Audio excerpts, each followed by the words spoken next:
everybody, it's day 16 of our being confined to our homes, so I am reading stories to you. I'm Miss Angel. This is the Bedtime Storybook Club, and today is a very fun book out of a series. Some of you may know the Little Miss and Little Mister series. Today is Little Miss Splendid, and I hope you enjoy this book as much as I have my whole life. Little Miss Splendid. Well, she thinks she is. By Roger Hargreaves.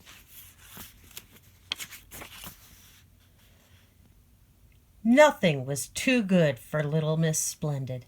She lived in a huge house surrounded by large gardens. She slept in an enormous bed with silk sheets and silk pillowcases. She bathed in a gold tub, and she ate from silver plates. Oh, she was splendid. At least, she thought so. Little Miss Splendid thought a lot of herself. In fact, she thought about little else. One day, while taking a stroll around her gardens, little Miss Splendid came upon a small door in one of the walls. She'd never noticed it before. "I wonder what's through here," she thought, and opening the door, she stepped through. She found herself on a road. Along came Mr. Small, out for a short walk. "Good morning," he remarked politely, raising his hat.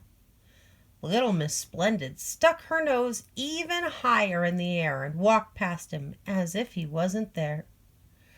"What a common little man," she thought to herself. She came to a bus stop. Mr. Happy and Mr. Daydream were waiting for a bus into town. "Hello!" grinned Mr. Happy. "Who are you?" "I," she replied, "am splendid."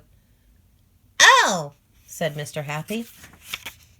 "Are you going to catch the bus?" asked Mr. Daydream. "Me?"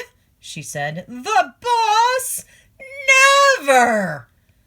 "I," she went on, "have never, ever in my whole life traveled on a bus." An expression of distaste crossed her face. "You have to sit next to people on buses," she went on, "and that would never do."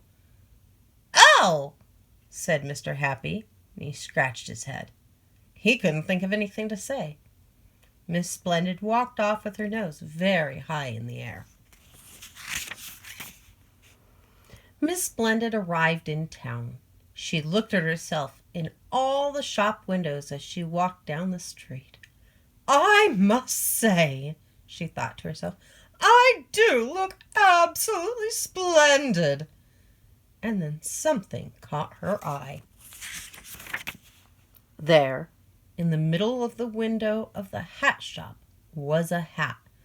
Not just a hat and a half.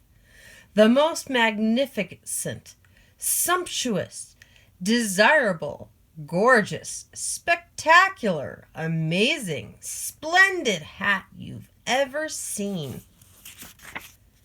Miss Splendid marched into the shop. She snapped her fingers, and a saleslady hurried to her side. "Good morning, madam," the saleslady said. Miss Splendid ignored her. "Can I help you?" "I," announced Miss Splendid, "wish to try on the hat in the window." Miss Splendid looked at herself in the mirror. "Magnificent!" she breathed. "I look absolutely magnificent. I'll take it," she announced. "But don't you want to know how much it cost?" asked the saleslady. "Costs?" queried Miss Splendid loftily. "I never discuss money matters. Send me the bill." And she marched out of the shop. Little Miss Splendid stood on the pavement and held up her hand. "Taxi!" she announced in a loud, important voice. A taxi stopped. "Take me home," she ordered, and went to get in, but of course she couldn't. Her new hat was much too large to fit through the taxi door. "Driver," she said, "you should buy a larger taxi." "In the meantime," she went on, "I shall walk." The taxi driver grinned. Little Miss Splendid walked along.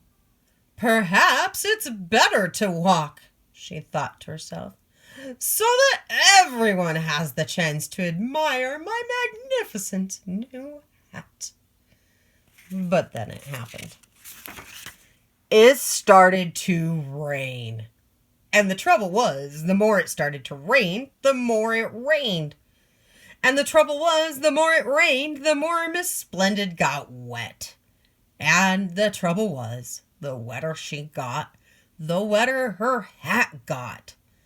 What a sorry sight, don't you agree?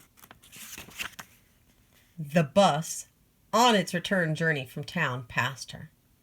Mr. Happy and Mr. Daydream, on their way home, sitting in the dry bus, looked out of the window.